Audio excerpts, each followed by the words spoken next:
Vous êtes sur InfoLive.tv, Julia Vanels pour les titres de ce lundi 1er septembre 2008. Israël se dit prêt à se retirer de la partie nord de Rajar, localité frontalière du Sud-Liban. C'est ce que révèle la responsable du gouvernement israélien. Il ajoute que cette décision aurait été prise après l'assurance par le gouvernement libanais que la FINUL remplirait son rôle de maintien de la sécurité sur ce petit territoire appartenant au Liban, mais annexé par Israël en 1981. Depuis, le village est devenu une plaque tournante pour le Hezbollah, qui y place ses agents souhaitant se rapprocher de l'État hébreu. Lors d'une réunion avec les ministres du gouvernement ce dimanche, le chef des services secrets intérieurs Yuval Diskin a présenté la possible évolution de l'autorité palestinienne dans les prochains mois. Selon lui, la stabilité politique actuelle sera battue en brèche dès que Mahmoud Abbas quittera le pouvoir début 2009. S'en suivront de réels troubles politiques qui, dans le cadre des prochaines élections présidentielles, seront nourris par de féroces luttes de factions.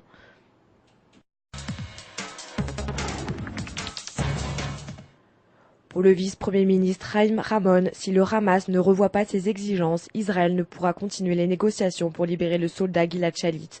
Hier, le porte-parole du Hamas avait déclaré que l'organisation islamiste comptait sur la libération de plus de 1000 détenus en échange de Gilad Shalit. Son père a annoncé qu'il s'opposait à toute nouvelle libération de prisonniers tant que cela ne faisait pas avancer les négociations pour la libération de son fils.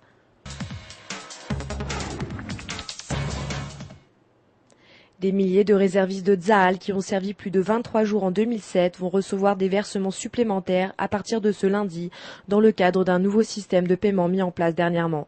Le salaire est en fonction du nombre de jours de réserve. Ainsi, un soldat ayant servi entre 23 et 30 jours recevra quelques 2268 shekels directement versés sur son compte en banque. Le salaire double quasiment pour une réserve de plus de 37 jours. Rentrée des classes ce matin pour plus de 100 000 élèves qui ont repris leurs cartables et leurs cahiers de texte pour une nouvelle année scolaire.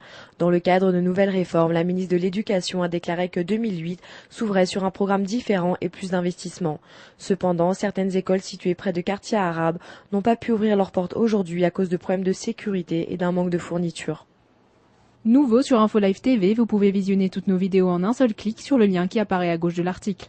C'est la fin de ce journal, merci de l'avoir suivi sur InfoLive TV, la première télévision israélienne sur Internet qui émet en 4 langues depuis Jérusalem.